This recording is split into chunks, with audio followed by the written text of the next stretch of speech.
Je n'oublierai jamais le bruit de la porte blindée qui claque derrière elle. Angélique venait de franchir le seuil de mon appartement. Trempée par l'averse d'octobre. Les yeux rougis. Et elle a crié, « Tu crois que je ne sais pas? Mélanie? Tu crois que je suis assez stupide pour ne rien voir ?» Sa voix a résonné comme un verdict dans la salle d'audience où, 3 ans plus tôt, elle m'avait défendu avec une férocité que je n'avais jamais revue chez personne. Je suis restée figée. Le cœur battant à se rompre. Incapable de répondre. Parce qu'elle avait raison. Elle savait tout. Ou presque. Ce soir-là, elle est partie en claquant à nouveau la porte. Et je suis restée seule avec le goût amer de la vérité que je lui avais cachée depuis le premier jour, je n'étais pas seulement sa cliente. J'étais tombée amoureuse d'elle dès l'instant où elle avait prononcé mon nom dans ce tribunal. Avec cette voix grave, assurée, presque tendre malgré la froideur professionnelle. Et depuis, j'avais tout fait pour rester près d'elle, même quand cela signifiait mentir, manipuler, trahir. 3 ans plus tard, le destin m'a offert la plus cruelle des revanches, Angélique a perdu la mémoire. Tout. Sauf moi.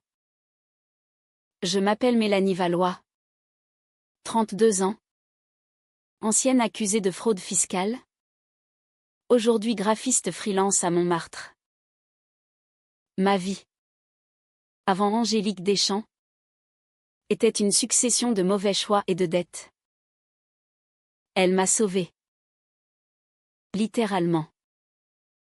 Elle a démoli l'accusation pièce par pièce, avec une élégance glaciale qui faisait taire toute la salle.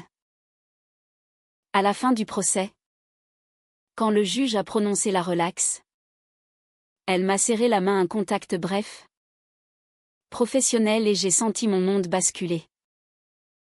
Je l'ai revue, par hasard, dans un café près du palais de justice. Puis une deuxième fois. Puis une troisième.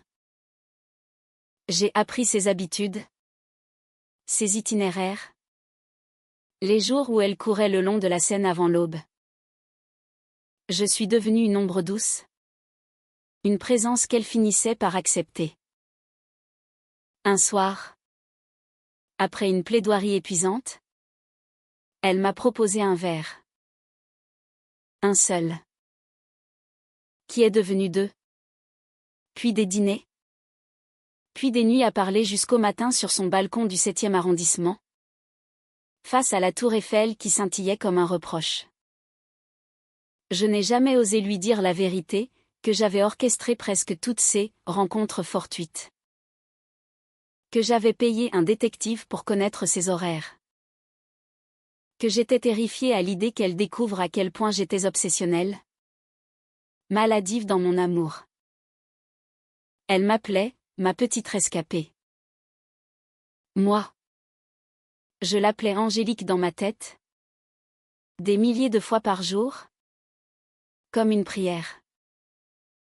Et puis il y a eu cette nuit de novembre. Il y a 6 mois. Elle avait gagné un procès médiatisé contre une grande entreprise pharmaceutique. Nous avons fêté cela dans un restaurant du Marais. Elle était radieuse. Un peu ivre. Et elle m'a embrassée. Pour la première fois. Sous la lumière tamisée. Ses lèvres avaient le goût du vin rouge et de la victoire. Je croyais que tout commençait enfin. Mais le lendemain matin, elle s'est réveillée distante. Froide. Elle m'a dit, c'était une erreur. Mélanie. Je ne peux pas. J'ai supplié. Elle a refusé. Elle a parlé de sa carrière, de son image, de sa famille conservatrice en province, de la peur du scandale. Elle m'a demandé de ne plus la contacter. J'ai obéi. Pendant 3 mois. Jusqu'à ce qu'on m'appelle de l'hôpital Saint-Antoine. Accident de voiture sous la pluie. Traumatisme crânien grave.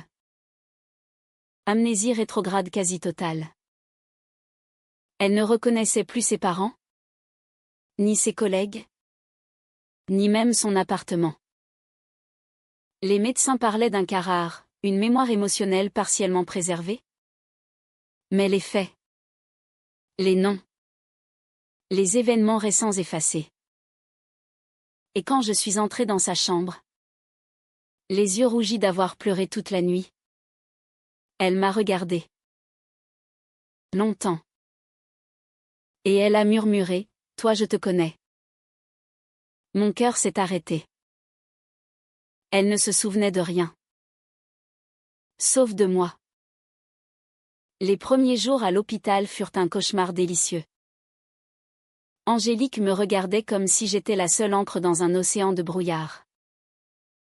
Elle serrait ma main quand les médecins posaient des questions qu'elle ne pouvait pas répondre. Elle pleurait la nuit, terrifiée par le vide. Et je restais à son chevet, caressant ses cheveux noirs, murmurant que tout irait bien. Ses parents, un couple de notables bordelais, me dévisageaient avec suspicion. « Qui êtes-vous exactement pour notre fille ?» demanda sa mère. La voix pincée. J'ai menti sans hésiter, je suis sa compagne. Nous vivons ensemble depuis 2 ans. Angélique, épuisée, n'a pas protesté. Au contraire, elle a hoché la tête, comme si cela faisait sens dans le chaos de son esprit. Je l'ai ramenée chez elle. Pas chez moi. J'ai emménagé sous prétexte de l'aider. J'ai rangé ses dossiers, préparé ses repas, tenu ses mains pendant les crises d'angoisse. Elle me regardait faire avec une gratitude infinie. Parfois, elle posait sa tête sur mon épaule en regardant la télévision sans la voir. Je ne sais pas pourquoi. Mais avec toi, je me sens en sécurité, disait-elle. Je savourais chaque seconde, tout en étant rongée par la culpabilité. Chaque baiser que je déposais sur son front était un vol. Chaque « je t'aime » qu'elle commençait à murmurer dans son sommeil était une illusion que je construisais pierre par pierre. Un soir, alors que nous étions assises sur le canapé, elle a pris ma main et m'a demandé « Dis-moi la vérité. Mélanie. Avant l'accident, est-ce que j'étais heureuse avec toi ?» J'ai senti les larmes monter. J'ai répondu « Oui. » Très heureuse. Elle a souri. Soulagée. Et moi? J'ai eu l'impression de signer un pacte avec le diable. Mais les souvenirs revenaient par bribes. Des flashs. Elle rêvait de plaidoirie, de tribunal, d'une femme qui pleurait dans un box d'accusés. Moi. Elle se réveillait en sursaut, « Je crois que je t'ai défendu il y a longtemps. » Je confirmais. Prudemment. Elle fronçait les sourcils, « Mais après pourquoi ai-je l'impression que je t'ai fait souffrir ?» Je changeais de sujet. Puis un jour, son associé au cabinet, Claire Rivière, est venue lui rendre visite. Une femme brune, élégante, avec qui Angélique avait toujours eu une relation ambiguë, des regards trop longs, des rires trop complices. Claire m'a toisé dès l'entrée. Angélique n'a jamais parlé de compagne, a-t-elle lâché. Angélique a froncé les sourcils, troublée. Le soir même, Angélique m'a confrontée, Claire dit que nous n'étions pas ensemble. Que tu étais juste une ancienne cliente. Sa voix tremblait. Dis-moi la vérité. Mélanie. S'il te plaît. J'ai paniqué. J'ai pleuré. J'ai menti encore, Claire est jalouse. Elle a toujours été amoureuse de toi. Elle veut nous séparer. Angélique m'a cru. Ou a voulu me croire.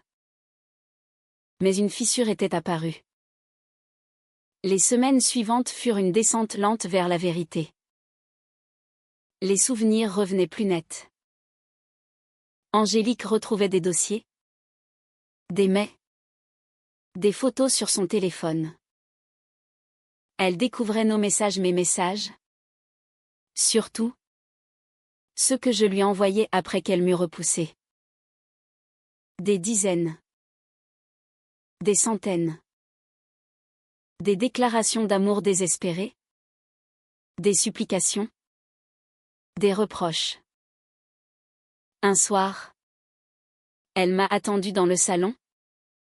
Assise dans l'obscurité. Un verre de vin à la main. Mélanie. A-t-elle dit calmement en allumant la lumière. J'ai tout lu. Je me suis effondrée. Elle n'a pas crié. Elle était terrifiante de calme. Tu m'as manipulée pendant des années. Tu as menti à mes parents. À mes médecins. À moi. Tu as profité de mon amnésie pour pourvivre un fantasme. Chaque mot était une lame. J'ai essayé de m'expliquer, je t'aime. Angélique. Depuis le premier jour. Je sais que j'ai mal agi. Mais quand tu m'as oublié, c'était comme si le destin me donnait une seconde chance. Elle a ri. Un rire amer. Une seconde chance? Tu m'as volé ma vie. Mélanie. Tu m'as fait croire que j'étais quelqu'un que je n'étais pas. Elle s'est levée. Je veux que tu partes. Ce soir. Je suis tombée à genoux. Je l'ai supplié. Je lui ai tout avoué, les hasards orchestrés. Le détective. Les mensonges. Elle écoutait. Le visage fermé. Quand j'ai eu fini. Elle a dit simplement, tu es pathétique. Je suis partie. J'ai pris un sac et j'ai disparu dans la nuit parisienne. Mais 3 jours plus tard, elle m'a appelé. La voix brisée, j'ai besoin de te voir. Je suis venue. Elle était pâle. Les yeux cernés. Les souvenirs reviennent et je me souviens maintenant de cette nuit où je t'ai embrassé. Je me souviens aussi de la peur que j'avais. De ce que je ressentais pour toi et que je refusais d'admettre. Elle a marqué une pause. Je ne sais plus qui je suis. Mélanie. Mais je sais que je ne peux pas te haïr complètement. Nous avons pleuré ensemble. Nous avons tenté une reconstruction fragile. Angélique est retournée chez le neuropsychologue. Elle a repris le travail à mi-temps. Moi. Je vivais dans un petit studio à Belleville. La voyant seulement quand elle le décidait. Elle posait des conditions, pas de mensonges. Plus jamais. Thérapie pour moi. Distance. Parfois. Elle venait me voir le soir. Nous parlions pendant des heures. Elle me racontait ses souvenirs qui revenaient, sa fierté d'avocate. Sa solitude. Sa peur de décevoir ses parents. Son attirance refoulée pour les femmes et pour moi en particulier. Un soir de printemps. Sous la pluie fine du Pont-Neuf. Elle m'a prise dans ses bras. Je ne sais pas si je pourrais te pardonner totalement. A-t-elle murmuré. Mais je sais que je ne veux plus vivre sans essayer de comprendre ce que nous aurions pu être si tu n'avais pas menti. Je tremblais. Je ferai tout pour regagner ta confiance. Elle a hoché la tête. Nous avons marché longtemps. Silencieuse. Main dans la main pour la première fois depuis l'accident sans que ce soit un mensonge. Mais le passé nous rattrapait toujours. Claire, l'associée, a découvert toute l'histoire. Elle a menacé de tout révéler au barreau. De porter plainte pour usurpation d'identité affective. De détruire la réputation d'Angélique. Angélique a vacillé. Elle a douté à nouveau. Elle m'a demandé de disparaître, pour son bien. J'ai refusé. Pour la première fois. J'ai tenu bon, si tu me repousses encore par peur. Tu ne seras jamais libre. Elle a pleuré. Longtemps. L'été est arrivé. Angélique a pris une décision radicale, elle a quitté le grand cabinet pour ouvrir son propre bureau. Spécialisé dans la défense des minorités. Elle a fait son coming out à ses parents, un dîner catastrophique, suivi d'un silence de plusieurs mois. Elle a perdu des amis, des contacts professionnels. Mais elle respirait enfin. Un soir doux, elle est venue frapper à ma porte. Elle portait une robe légère, les cheveux au vent. J'ai choisi, a-t-elle dit simplement. Je choisis de vivre ma vérité. Et ma vérité, c'est que je t'aime. Malgré tout. Peut-être à cause de tout. Je n'ai pas pu parler. Elle m'a embrassée. Pas comme dans mes fantasmes. Pas comme dans mes mensonges. Mais comme deux femmes blessées qui décident, envers et contre tout, de se donner une chance réelle. Nous avons commencé lentement. Des promenades. Des dîners. Des nuits où nous parlions jusqu'à l'aube. Elle a lu tous mes journaux intimes, ceux où j'avais écrit mon obsession pendant des années. Elle a pleuré. Moi aussi. Aujourd'hui. Nous vivons ensemble dans un petit appartement près du canal Saint-Martin. Elle plaide pour des causes qu'elle croit justes. Je dessine des couvertures de livres et je vais en thérapie 2 fois par semaine. Parfois. Dans le silence du soir. Elle me regarde et murmure, tu sais. Mélanie, si tu n'avais pas menti. Je ne serais peut-être jamais devenue celle que je suis aujourd'hui. Je ne sais pas si c'est une absolution ou un reproche. Peut-être les deux. Mais quand elle pose sa tête sur mon épaule et que Paris scintille derrière la fenêtre. Je sais une chose avec certitude, l'amour, même né dans les ténèbres et les mensonges, peut parfois, par miracle, trouver la lumière. Et cela suffit.